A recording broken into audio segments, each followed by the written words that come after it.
ஆளுநர் R N Ravi அவருக்கான அதிகாரத்தின்படி நடந்து கொள்ளவில்லை, நேர்மையாகவும் செயல்படவில்லை. ஆளுநருக்கு எதிராக தமிழக அரசு தொடர்ந்த வழக்கில் உச்சநீதிமன்றம் காட்டு.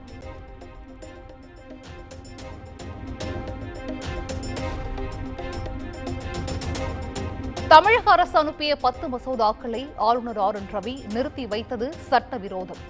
குடியரசுத் தலைவருக்கு அனுப்பிய ஆளுநரின் நடவடிக்கை ரத்து செய்தும் உச்சநீதிமன்றம் உத்தரவு.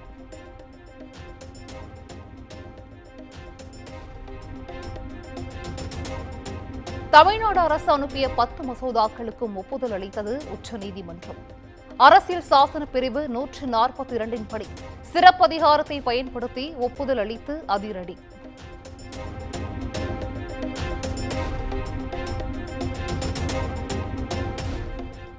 தமிழ்நாடு பல்கலைக்கழக சட்டத்திருத்த மசோதா ஒப்புதல் வழங்கிய உச்சநீதிமன்றம். ஒப்புதலை பல்கலைக்கழகங்களின் வேந்தரான முதலமைச்சர் மு க ஸ்டாலின்.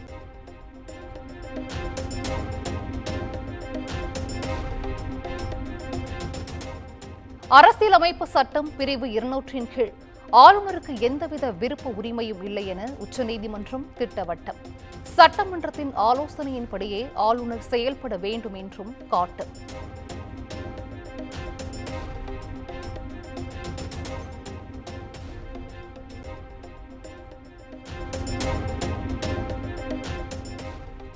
சட்டப்பேரவையில் மீண்டும் நிறைவேற்றப்பட்ட மசோதாக்கள் மீதான ஆளுநரின் செயல்பாடு ஏற்புடையதல்ல.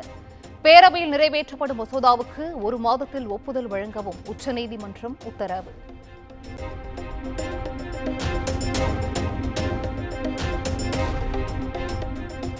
பத்து மசோதாக்கள் மீது ஒப்புதல் அளிக்கும் விவகாரத்தில் ஆளுநர் ஆர் என் ரவி செயல்படாமல் இருந்துள்ளார். ஆளுநர் விழிப்புடன் செயல்பட வேண்டும், முட்டுக்கட்டையாக இருக்கக்கூடாது எனவும் உச்சநீதிமன்றம் காட்டும்.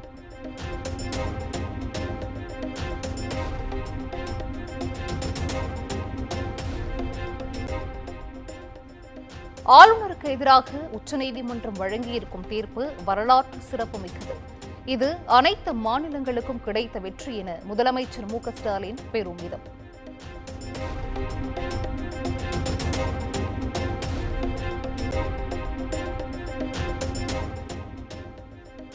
அதிமுக காவி உடையில் வராமல் கருப்பு சட்டையில் வந்ததற்கு மகிழ்ச்சி.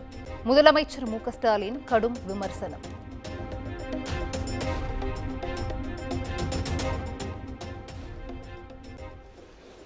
நல்ல வேளை காவி உடை வராமல் கருப்பு சட்டை வந்ததற்காக என்னுடைய அளவு கடந்த மகிழ்ச்சியை தெரிவித்துக் கொள்கிறேன். கருப்பு சட்டை போட்டு வந்ததற்காக நான் என்னுடைய மகிழ்ச்சியை தெரிவித்துக் கொள்கிறேன்.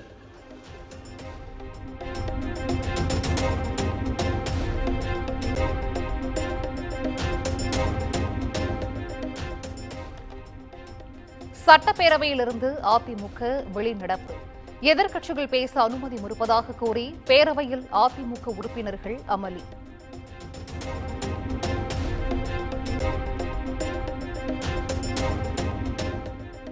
ஆண்களுக்கும் பேருந்துகளில் இலவச பயணம் வழங்க பரிசீலிக்கப்படும். சட்டப்பேரவையில் அமைச்சர் சிவசங்கர் பதில்.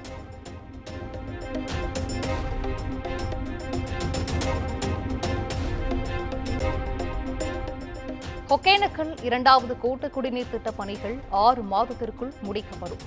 சட்டப்பேரவையில் அமைச்சர் கே என் நேரு பதில்.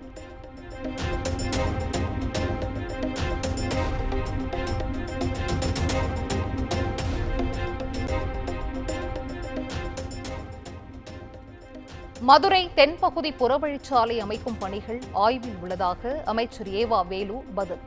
போக்குவரத்து நெரிசலை குறைக்கும் வகையில் கோரிப்பாளையத்தில் பாலம் அமைக்கப்பட்டு வருவதாகவும் விளக்கம்.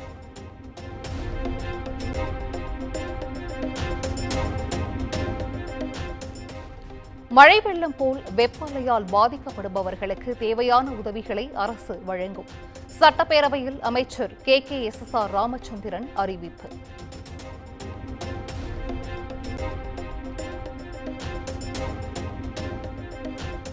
சமையல் எரிவாயு சிலிண்டர் விலை உயர்வுக்கு தாவேக தலைவர் விஜய் கண்டனம். பொய் வாக்குறுதி அளித்து மக்களை ஏமாற்றுவதில் மத்திய பாஜக அரசும் திமுக அரசும் இணைந்த கைகளாக செயல்படுவதாகவும் விமர்சனம்.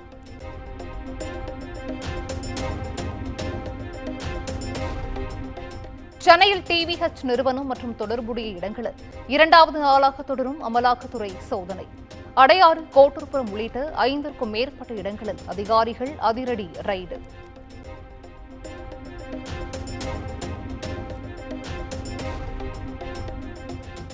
சென்னை ஆழ்வார்பேட்டையில் KN அருண் நேருவுக்கு சொந்தமான நிறுவனத்தில் நடைபெற்ற இடி சோதனை நிறைவு. கோவையில் உள்ள KN மணிவண்ணன் இல்லத்தில் நடைபெற்ற சோதனை முடிந்த நிலையில் முக்கிய ஆவணங்கள் சிக்கியதாக தகவல்.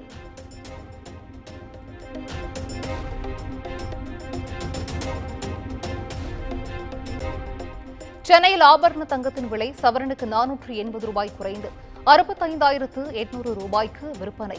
5 நாட்களில் 2,680 ரூபாய் வரை குறைந்துள்ளதால் நகை பிரியர்கள் மகிழ்ச்சி.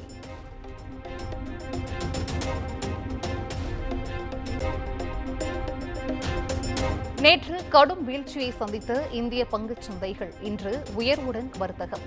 சென்செக்ஸ் 1,200 புள்ளிகளும், நிப்டி 200 புள்ளிகளும் உயர்வு.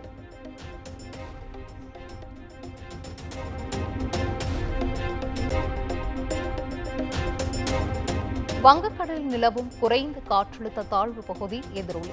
நாகை, தஞ்சை, திருவாரூர் உள்ளிட்ட 5 மாவட்டங்களில் இன்று கனமழைக்கு வாய்ப்பு.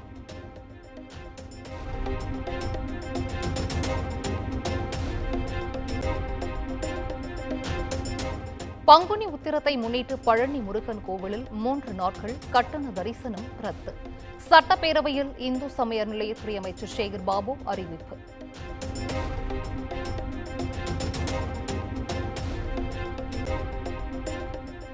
நெல்லை நகர் பகுதியில் தெருநாய்கள் தொல்லை. நாய்கள் சிறுவனை துரத்திச் செல்லும் CCTV வெளியாகி அதிர்ச்சி.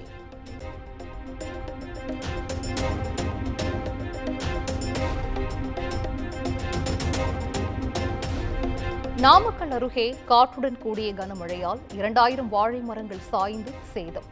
உரிய இழப்பீடு வழங்க கோரிக்கை.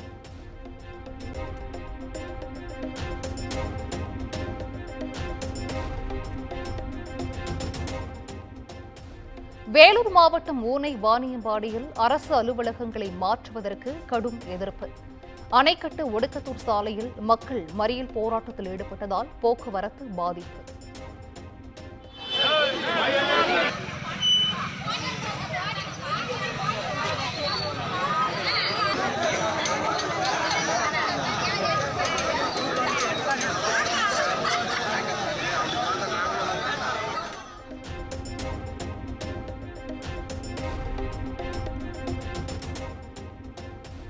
வேலூரில் பெண் விரிவுரையாளருக்கு பாலியல் தொல்லை கொடுத்த கல்லூரி துணை முதல்வர் கைது.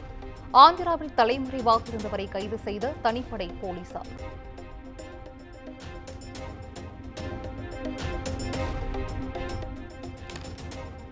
செங்கல்பட்டில் அடுத்தடுத்து 3 கடைகளில் பணம் மற்றும் செல்போன்கள் கொள்ளை.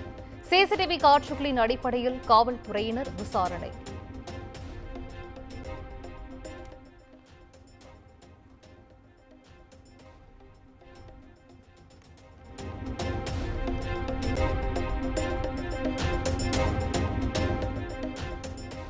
காட்டுப்பள்ளி அதானி துறைமுகத்தில் கண்டெய்னரில் இருந்து 9 கோடி ரூபாய் மதிப்பிலான வெள்ளிக்கட்டிகள் மாயமான விவகாரம். லாரி ஓட்டுநர், துறைமுக ஊழியர் உட்பட 10க்கும் மேற்பட்டோரிடம் காட்டூர் போலீசார் விசாரணை.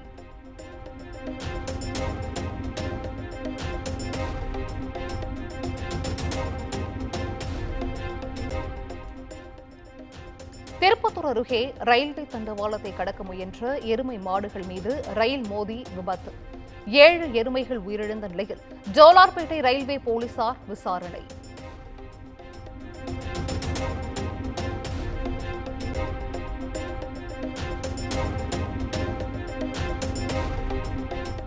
புதுக்கோட்டை அருகே முத்துமாரியம்மன் கோவில் திருவிழாவையொட்டி மாட்டு வண்டி பந்தயம் கோலாகலம். சேரி பாய்ந்த காளைகளை கண்டு மக்கள் உற்சாகம்.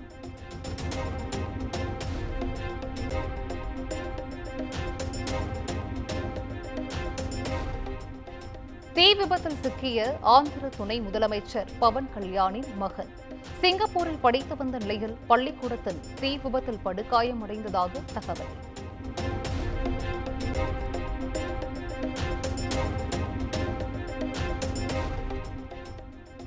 ராஜஸ்தான் மாநிலம் ஜெய்ப்பூரில் மதுபோதையில் காரை இயக்கி எதிரே வந்த வாகனங்கள் மீது மோதி கோர விபத்து.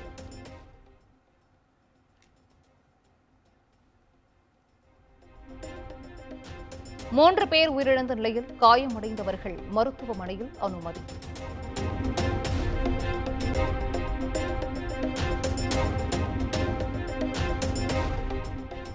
அமெரிக்க பொருட்கள் மீதான வரியை திரும்பப் பெறவில்லை என்றால் சீனாவுக்கு கூடுதலாக 50% வரி விதிக்கப்படும்.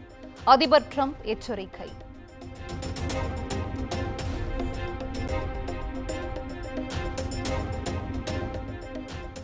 கொல்கத்தாவின் ஈடன் கார்டனில் இன்று மாலை நடைபெறும் ஆட்டத்தில் லக்னோவை எதிர்கொள்கிறது கொல்கத்தா அணி. தலா 2 வெற்றி 2 தோல்வியுடன் உள்ளதால் 3வது வெற்றியை பதிவு செய்ய இரு அணிகளும் முனைப்பு.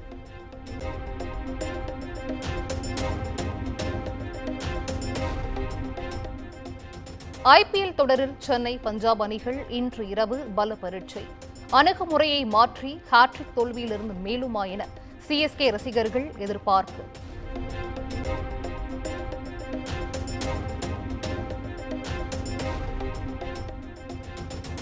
குட் பேட் அக்லி திரைப்படத்திற்கு யுஏ சான்றிதழ் வழங்கியது தணிக்கை குழு.